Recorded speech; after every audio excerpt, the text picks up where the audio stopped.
दोस्तों, आज की कहानी है राजकुमारी की जांघ। बड़ी ही मज़ेदार दिलचस्प कहानी है, तो कहानी को पूरी सुनिएगा। बात काफ़ी पुरानी है। किसी देश में दो बहुत ही गहरे दोस्त रहते थे। उनमें से एक राजकुमार था तथा दूसरा मंत्री का लड़का। दोनों में आपस में बहुत ही गहरी दोस्ती थी। दोनों एक दूसरे के बिना कम ही रहते थे। कहीं पर भी जाना होता वे दोनों साथ ही दिखाई देते। मंत्री का लड़का बहुत ही ज़्यादा समझदार था। एक दिन वे दोनों शिकार खेलने जंगल की तरफ चले गए। शिकार खेलते हुए वे काफ़ी दूर किसी दूसरे देश के पास आ गए थे। वे दोनों रास्ता भटक चुके थे। शाम होने वाली थी। उन्होंने नदी के किनारे एक पेड़ के नीचे अपने घोड़े बांध दिए तथा विश्राम करने लगे। थोड़ी ही देर में उन्होंने देखा, नदी के किनारे एक बहुत ही सुंदर युवती अपनी सहेलियों के साथ स्नान करने के लिए आई हुई थी। राजकुमार को वह बहुत ज़्यादा अच्छी लगी। वह उस युवती की तरफ चला आया, परंतु मंत्री का लड़का वहीं पर पेड़ के नीचे बैठा रहा तथा उन दोनों की तरफ देखता रहा। वह युवती भी राजकुमार की तरफ काफ़ी देर तक देखती रही। राजकुमार ने उस युवती से पूछा कि तुम कौन हो, परंतु उस युवती ने कोई भी जवाब नहीं दिया। उस युवती ने एक पेड़ का पत्ता उठाया और उसको सिर से छूकर दिल से लगा लिया। इसके बाद वह युवती राजकुमार की तरफ देखती हुई अपनी सहेलियों के साथ वहाँ से चली गई। मंत्री का लड़का यह सब देख रहा था। मायूस होकर राजकुमार उसके पास आया और बोला, हे मित्र, मेरा दिल उस युवती पर आ गया है। मैं उसके बगैर नहीं रह सकता, लेकिन उसने मेरे सवाल का कोई भी जवाब नहीं दिया और ना ही उसने अपना कोई पता ठिकाना बताया। मंत्री के लड़के ने जवाब दिया, मित्र, तुम निराश मत हो। वह अपना पता बताकर गई है। वह यहाँ के राजा की पुत्री है तथा उसका नाम कलावती है। पत्ते को दिल से लगाकर उसने यह दर्शाया है कि वह भी तुम्हें पसंद करती है। यह सुनकर राजकुमार बहुत प्रसन्न हुआ। उसने मंत्री के लड़के से कहा, चलो उस राजकुमारी से मिलने का प्रयत्न करते हैं। दोस्तों, वीडियो को लाइक कर दीजिए, चैनल को सब्सक्राइब ज़रूर कर लीजिए। भगवान आपकी सभी मनोकामनाएं पूर्ण करेंगे। मंत्री के लड़के ने कहा, मित्र, रात होने वाली है, कल दिन में देखेंगे। चलो अब कहीं पर आसरा ले लेते हैं। यह कहकर वे पास की एक बस्ती में चले गए। वहाँ उन्होंने एक घर का दरवाज़ा खटखटाया। दरवाज़ा एक बूढ़ी औरत ने खोला। मंत्री के लड़के ने उस बूढ़ी औरत से कहा, हे माई, हम काफ़ी दूर प्रदेश से आए हैं। हम रास्ता भटक गए हैं और आज रात हमें यहीं ठहरने की आज्ञा दे। बूढ़ी औरत को वे दोनों बड़े भोले भाले तथा मासूम लगे। बुढ़िया ने कहा, बेटा, यहाँ पर मैं अकेली ही रहती हूँ। तुम जब तक चाहो यहाँ पर रह सकते हो। बुढ़िया ने दोनों को खाना खिलाया। फिर तीनों बैठकर बातें करने लगे। मंत्री के लड़के ने बुढ़िया से पूछा, हे माई, तुम क्या काम करती हो? तुम्हारे घर में कौन कौन है और तुम्हारा गुजारा कैसे चलता है? बुढ़िया ने उत्तर दिया, मेरा एक पुत्र है जो करीब 18 साल का है। वह राजा के यहाँ पहरेदार की नौकरी करता है और 2-3 महीने में एक बार ही घर पर आता है। मैं राजकुमारी कलावती की आया हूँ और रोज़ दोपहर बाद राजकुमारी के पास जाती हूँ।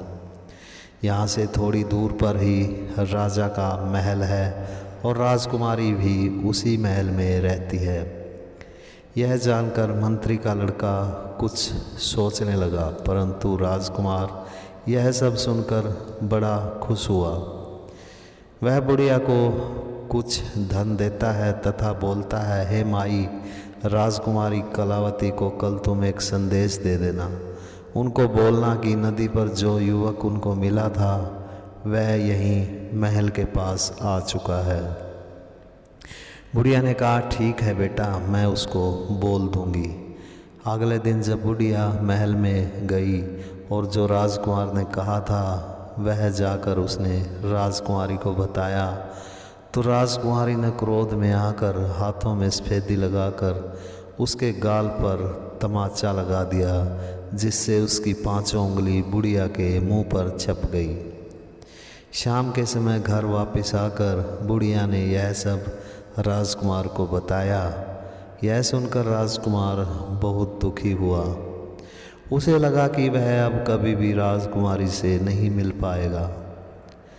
मंत्री का लड़का राजकुमार से बोला, हे मित्र, तुम निराश मत हो। राजकुमारी ने ऐसा करके तुम्हें एक संदेश भिजवाया है।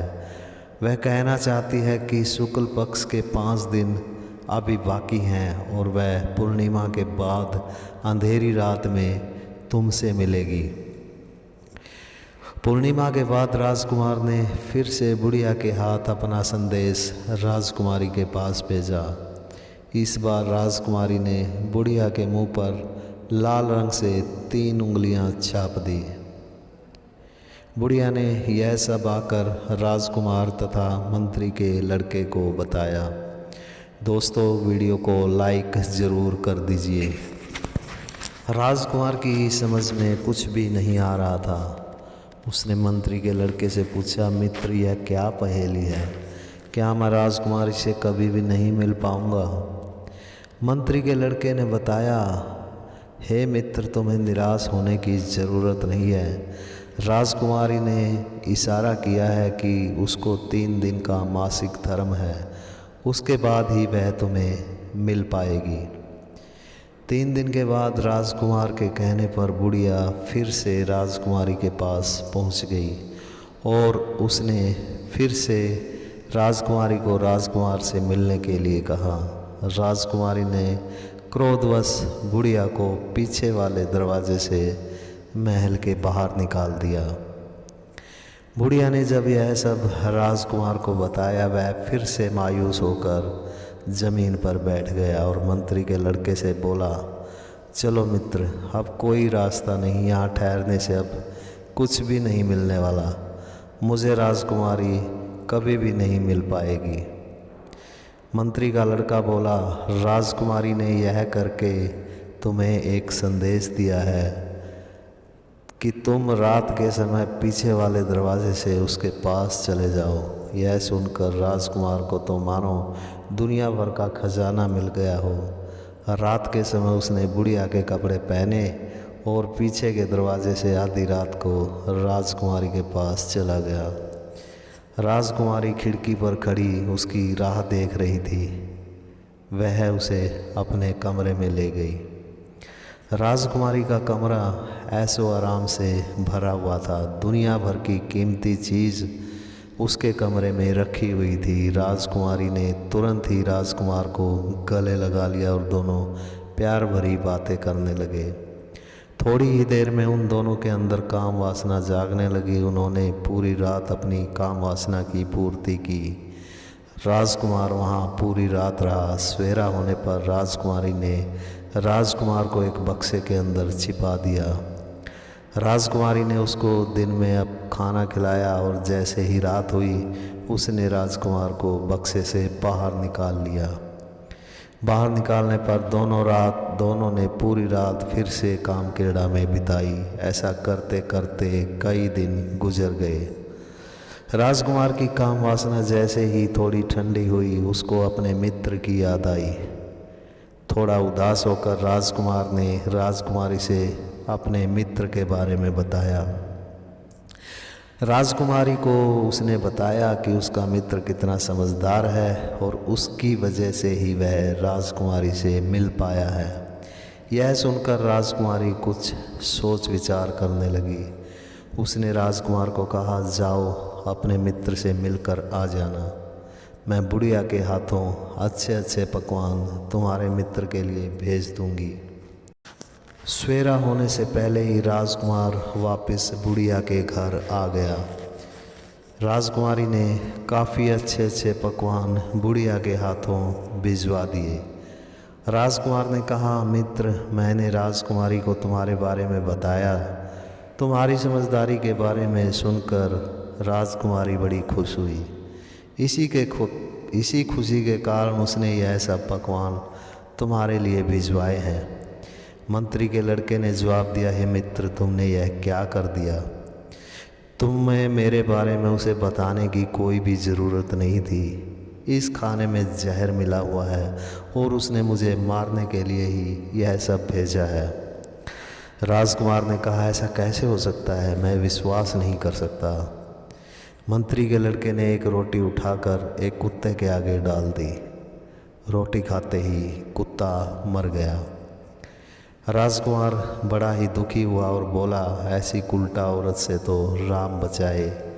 दोस्तों, चैनल को सब्सक्राइब ज़रूर कर लीजिए। मंत्री के लड़के ने कहा, देखो, वह तुमसे बहुत प्यार करती है। वह अपने तथा तुम्हारे बीच में किसी को भी सहन नहीं कर सकती, चाहे वह तुम्हारा मित्र ही क्यों ना हो।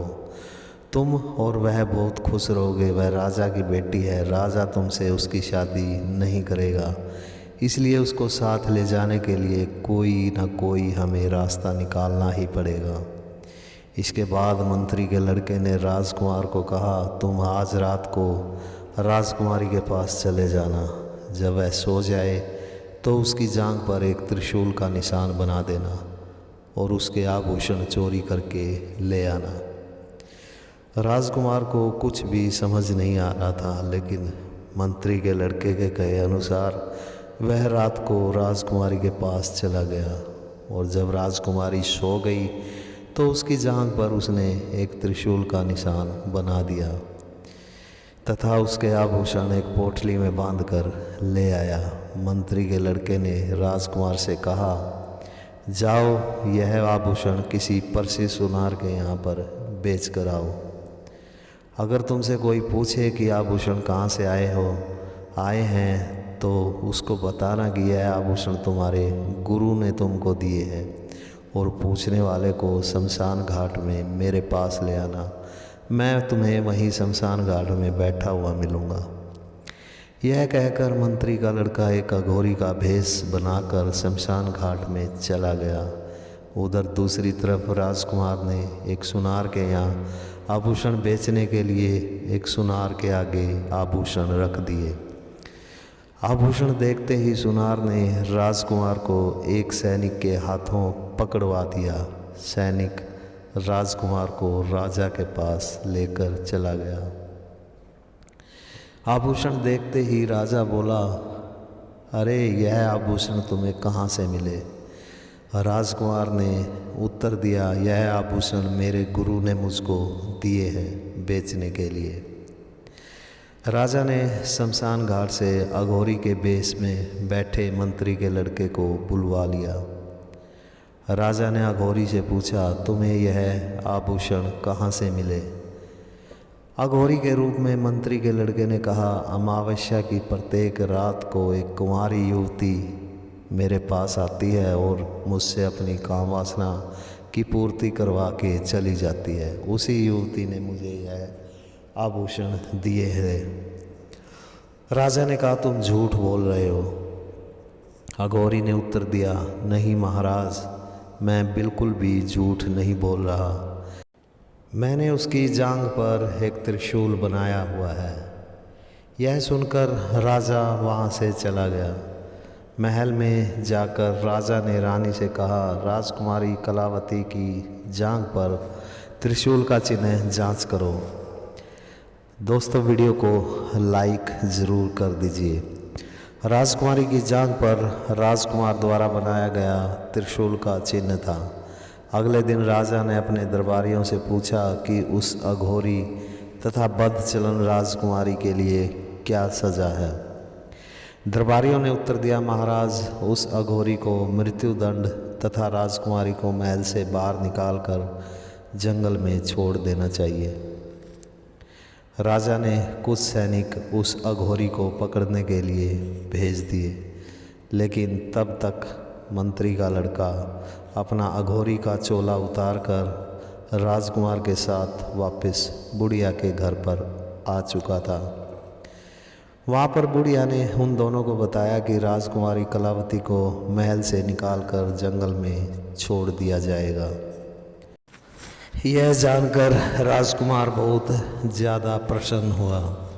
अगले दिन उन्होंने देखा कि कुछ सैनिक राजकुमारी कलावती को पकड़कर जंगल की तरफ ले जा रहे थे।